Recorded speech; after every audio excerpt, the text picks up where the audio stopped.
Welcome to Oakhaven.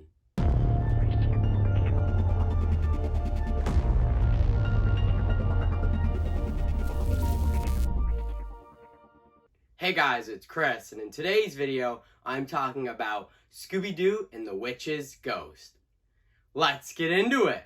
The Witch's Ghost is a direct sequel to Scooby Doo on Zombie Island. The Witch's Ghost is the second direct-to-video film in this quadrilogy directed by Jim Stentrum. Out of the four films, Scooby Doo on Zombie Island, Scooby Doo and the Witch's Ghost, Scooby Doo and the Alien Invaders, and Scooby Doo and the Cyber Chase, The Witch's Ghost is my favorite.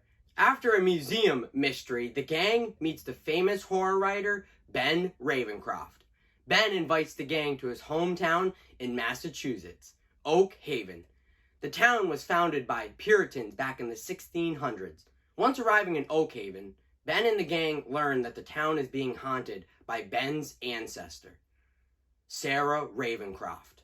Sarah Ravencroft was the town's earliest and most famous resident.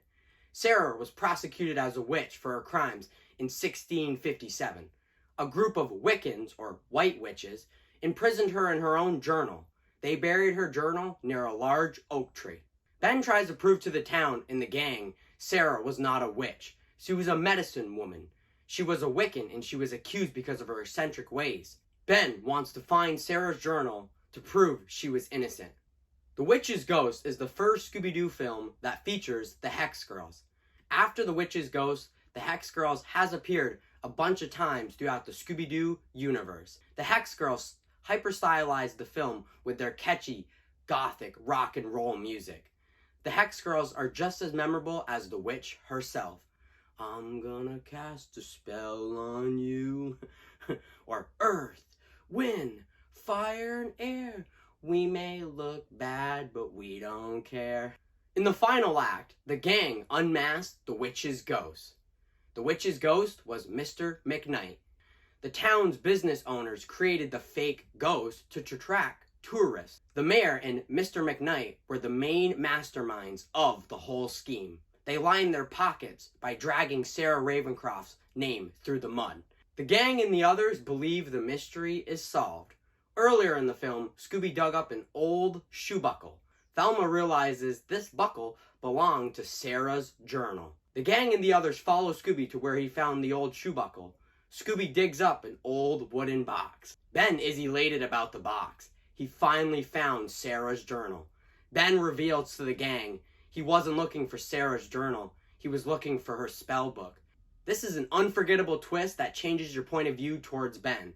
Throughout the whole film, Ben is just obsessed with finding Sarah's journal. And then at the end, you actually really learn that it wasn't a journal, it's a spellbook. He wants to use this spellbook to see how powerful he can really be. He wants to release Sarah from her own spellbook so they can rule the world together. The ending of The Witch's Ghost is action heavy. There's explosions, destruction, evil pumpkins, and a giant turkey. The ending is very fast-paced and features some intriguing visuals. Sarah Ravencroft is such an imposing witch. She wants to punish the world for her long imprisonment. I think her design is really unique. She's just evil. Her face is all sunk in, pale white skin, the flowing long white hair. While Sarah Ravencroft's design is brief, she is the most iconic witch out of the whole Scooby-Doo universe. Sarah Ravencroft may be the witch's ghost, but the real villain of Scooby-Doo and the Witch's Ghost is Ben Ravencroft. He tricked Mystery Inc. for his own benefit. He really wanted to find Sarah's journal. He kept looking for it for years, and he's like, dude, I can't find her journal. I can't find this spell book. I need some help. So why don't I trick Mystery Inc. to finding it for me? Oh, the town created a fake ghost? Well, that even helped me to my benefit because now they have a reason to come here and solve this mystery at this town. That's pretty evil, especially to do that to Scooby-Doo and the gang. Scooby-Doo and the Witch's Ghost does have a few glaring flaws, but Scooby-Doo and the Witch's Ghost is just as special, everlasting, and spooky as Zombie Island. This is evil's finest hour.